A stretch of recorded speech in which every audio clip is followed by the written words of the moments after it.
2 വർഷത്തെ ഇടവേളയ്ക്ക് ശേഷം റഫ അതിർത്തി ക്രോസിംഗ് തുറന്നു. പരിമിതമായ തോതിലാണ് അതിർത്തി തുറന്നത്. അതിനിടെ ഗസയിൽ ഇന്നലെ ഇസ്രായേൽ നടത്തിയ ആക്രമണത്തിനെതിരെ മുസ്ലിം രാജ്യങ്ങൾ രംഗത്ത് വന്നു. ആക്രമണം സമാധാന ശ്രമങ്ങൾക്ക് ഭീഷണിയാണെന്ന് രാജ്യങ്ങൾ കുറ്റപ്പെടുത്തി. അബ്ബാസ് മുഹമ്മദ് ചേരുന്നുണ്ട് വിവരങ്ങൾ നൽകാനായി. അബ്ബാസ്, ബന്ദി കൈമാറ്റത്തിന് പിന്നാലെ റഫ അതിർത്തി തുറക്കാമെന്നായിരുന്നു ഇസ്രായേലിന്റെ ഒരു വാഗ്ദാനം. പക്ഷേ 10-ലധികം പേരെയാണ് ഇന്നലെ കൊന്നൊടുക്കിയത്. ഇപ്പോൾ അന്താരാഷ്ട്ര രാജ്യങ്ങളുടെ ഒരു സമ്മർദ്ദത്തിന്റെ ഫലമായാണോ ഈ റഫ അതിർത്തി തുറക്കാനുള്ള ഒരു തീരുമാനത്തിലെത്തിയത്? കാൽനട യാത്രക്കാർക്ക് മാത്രം പോകാനാണ് ഇപ്പോൾ കഴിയുന്നത്.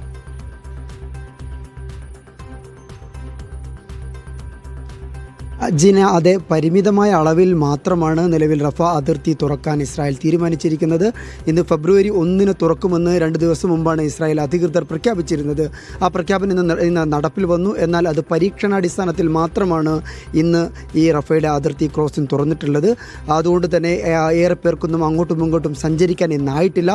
തിങ്കളാഴ്ച മുതൽ ഫുൾ ഫ്ലെഡ്ജഡായിട്ട് ഓപ്പറേഷൻ നടക്കും എന്നാണ് ഇസ്രായേലും അതുപോലെ ബന്ധപ്പെട്ട വൃത്തങ്ങളും പറയുന്നത്. ഏതായാലും അത് കാത്തിരുന്ന് കാണേണ്ട കാര്യമാണ്. 2024 മെയ്യിലാണ് റഫ അതിർത്തി ഇസ്രായേൽ ആക്രമണത്തിൻ്റെ പശ്ചാത്തലത്തിൽ അടച്ചിട്ടത്.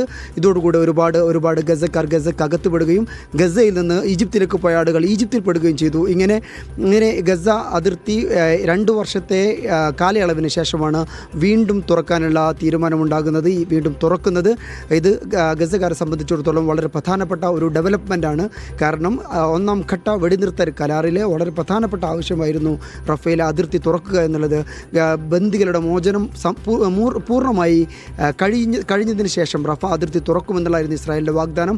ആ വാഗ്ദാനം പാലിക്കാൻ അവർ 2-3 ദിവസം കൂടി അധികം എടുത്തു. അതിനുശേഷമാണ് ഇപ്പോൾ റഫ അതിർത്തി പരിമിതമായ അളവിൽ നിലവിൽ തുറന്നു കൊടുക്കാനുള്ളത്.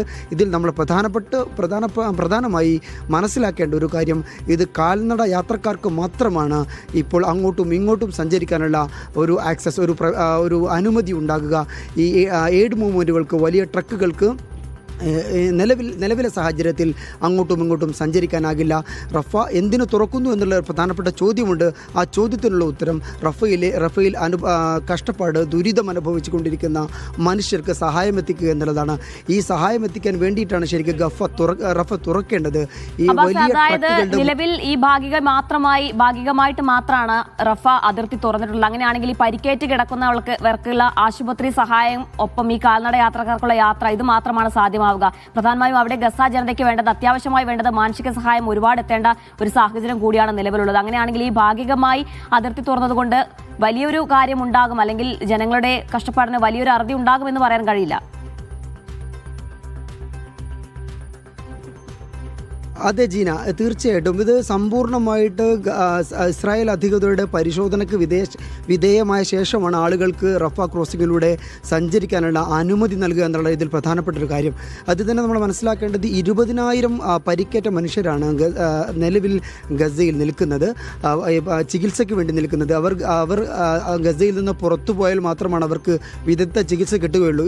ഇന്ന് വന്ന ഒരു റിപ്പോർട്ടുകൾ പ്രകാരം കിഡ്നി പേഷ്യൻ്റ് ആയിട്ടുള്ള ആളുകളുണ്ടായിരുന്നു. ഈ കിഡ്നി പേഷ്യൻ്റ് ആയിട്ടുള്ള ആളുകളുടെ പകുതി പേരും ചികിത്സ കിട്ടാതെ ഡയാലിസിസ് ചെയ്യേണ്ട ഒക്കെ രോഗികളാണ്. ഇവർ കൃത്യമായ ചികിത്സ കിട്ടാതെ അവർക്ക് ജീവൻ വെടിയേണ്ടി വന്നു എന്നുള്ളതാണ്.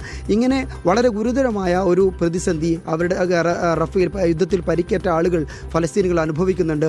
അവർക്കൊക്കെ യഥാസമയം ഒരു ചികിത്സ ലഭ്യമാവണമെങ്കിൽ, വിദഗ്ധ ചികിത്സ ലഭ്യമാവണമെങ്കിൽ ഈജിപ്തിലേക്ക് പോകണം, അവിടെ നിന്ന് മറ്റു വിദേശ രാഷ്ട്രങ്ങളിലേക്ക് പോകണം. ഇവരെ ചികിത്സിക്കാൻ അറബ് രാഷ്ട്രങ്ങളടക്കമുള്ള ആശുപത്രികൾ, വലിയ സംവിധാനങ്ങളുണ്ട്. ഖത്തറിലുണ്ട്, UAE-യിലുണ്ട്, അതുപോലെ ഈജിപ്തിലുണ്ട്. ഇങ്ങോട്ടൊക്കെ വരണമെങ്കിൽ ഈ വലിയ തരത്തിലുള്ള സഞ്ചാരം സാധ്യമാകണം. അത് എത്രമാത്രം സാധ്യമാകുമെന്നുള്ള കാര്യത്തിൽ യാതൊരുവിധ തീർപ്പും ഇതുവരെ നമുക്ക് നിശ്ചയം ഇതുവരെ ഉണ്ടായിട്ടില്ല എന്നുള്ളതാണ്. അതോടൊപ്പം തന്നെ എടുത്തു പറയേണ്ട ഒരു കാര്യം, ഇന്നലെ ഇസ്രായേൽ നടത്തിയ വലിയൊരു ആക്രമണം. ഈ ആക്രമണത്തിൽ 31 ഫലസ്തീനികൾ കൊല്ലപ്പെട്ടു. ഈ ഫലസ്തീനികൾ കൊല്ലപ്പെടുത്തി 7 പേർ കുഞ്ഞുങ്ങളാണ് എന്നുള്ളതാണ് ഇതിൽ പ്രധാനപ്പെട്ട കാര്യം. ഇതിനെതിരെ മുസ്ലിം രാഷ്ട്രങ്ങൾ ഒന്നടങ്കം ഇന്ന് രംഗത്ത് വരികയുണ്ടായി. 8 അറബ് രാജ്യങ്ങൾ, ഖത്തർ അടക്കമുള്ള, അതുപോലെ UAE, Egypt, Jordan, Saudi Arabia അടക്കമുള്ള രാഷ്ട്രങ്ങൾ ഇതൊരു സംയുക്ത പ്രസ്താവന പുറപ്പെടുവിച്ചിട്ടുണ്ട്. നിലവിൽ മുന്നോട്ട് പോയിക്കൊണ്ടിരിക്കുന്ന സമാധാന ശ്രമങ്ങൾക്ക് തടസ്സം വരുത്തുന്നതാണ് ഇസ്രായേലിൻ്റെ ആക്രമണം. ഇസ്രായേൽ നിരന്തരമായി ഈ ഉടമ്പടി ലംഘിച്ചുകൊണ്ടിരിക്കുന്നു, വെടിനിർത്തൽ കരാർ ലംഘിച്ചുകൊണ്ടിരിക്കുന്നു എന്നുള്ള ആക്ഷേപമാണ് ഇന്ന് ഇസ്ലാമിക രാജ്യങ്ങൾ, 8 ഇസ്ലാമിക രാജ്യങ്ങൾ പുറത്തിറക്കിയ സംയുക്ത പ്രസ്താവനയിൽ പറയുന്നത്. അതുകൊണ്ട് തന്നെ ഇസ്രായേൽ സംയമനം പാലിക്കണം. ഈ വെടിനിർത്തൽ കരാർ യാഥാർത്ഥ്യമാകുന്നതിൻ്റെ കൂടെ രണ്ടാം ഘട്ട വെടിനിർത്തലിലേക്ക് കൂടി പോകണം. ഗസയുടെ പുനർനിർമ്മാണമാണ് അതിൽ പ്രധാനപ്പെട്ട കാര്യം. അതിലേക്ക് കൂടി പോകേണ്ടതുണ്ട് എങ്കിൽ നിലവിലുള്ള ആക്രമണങ്ങൾ അവസാനിപ്പിക്കണമെന്ന് ഇസ്ലാമിക രാജ്യങ്ങൾ സംയുക്തമായി ആവശ്യപ്പെട്ടിട്ടുണ്ട്. ജീന, നമുക്കറിയാം ഈ ആക്രമണം ഉണ്ടായത് ആർക്കെതിരെയാണ്? അവിടെ ടെൻറ്റുകൾ വലിച്ചു കെട്ടി താമസിക്കുന്ന ദുർബലമായ മേൽക്കൂറുള്ള താമസ കെട്ടിടങ്ങൾക്ക് നേരെ, ടെൻറ്റുകൾക്ക് നേരെയൊക്കെയാണ് ആക്രമണം ഉണ്ടായിട്ടുള്ളത്. ഇന്നലെ ആക്രമണം നടന്ന പ്രധാന ഗസ സിറ്റിയിലും അതുപോലെയുള്ള ജനനിബിഡമായ പ്രദേശങ്ങളിലാണ്. അതുകൊണ്ട് അവർ അനുഭവിക്കുന്ന പ്രതിസന്ധിക്ക് വലിയ ഒരു ആഴം കൂട്ടാൻ ഈ ആക്രമണങ്ങൾ ഉപകരിക്കുകയുള്ളൂ. അന്ന് മാത്രമല്ല, ഇതിൽ മനസ്സിലാക്കേണ്ട വളരെ പ്രധാനപ്പെട്ട കാര്യം, മറ്റൊരു കാര്യം, ഈ വെടിനിർത്തൽ കരാറിന് ശേഷം മാത്രം 500-ലേറെ ഫലസ്തീനികളാണ് ഈ ഇസ്രായേലിൻ്റെ ആക്രമണത്തിൽ കൊല്ലപ്പെട്ടിട്ടുള്ളത്. ആകെ കൊല്ലപ്പെട്ടവരുടെ എണ്ണം 71,000 കവിയുന്നു. അതുപോലെ പരിക്കേറ്റവരുടെ എണ്ണം 1,71,000 കവിയുന്നു. ഈ വെടിനിർത്തൽ കരാറിന് എന്തുമാത്രം ഒരു പ്രാധാന്യമാണ്, എന്തുമാത്രം മതിപ്പാണ് ഇസ്രായേൽ നൽകുന്നത് എന്നുള്ളത് ഈ ഒരു ഫിഗർ തന്നെ നമുക്ക് വ്യക്തമാക്കി തരുന്നതാണ്. 500-ലേറെ ആളുകൾ കൊല്ലപ്പെടുക എന്ന് പറഞ്ഞാൽ ദുർബലമായ ഒരു വെടിനിർത്തൽ കരാറാണ് നിലവിലുള്ളത് എന്ന് നമുക്ക് അനുമാനിക്കേണ്ടി വരും.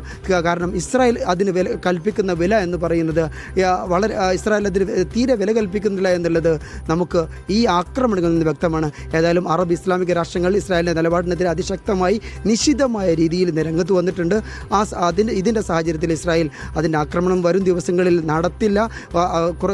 ഗസ കുറച്ചുകൂടി സമാധാനത്തിലേക്ക്, പ്രതീക്ഷയിലേക്ക് ഒക്കെ പോകും എന്നാണ് നമ്മൾ പ്രതീക്ഷിക്കുന്നത്. ജീന.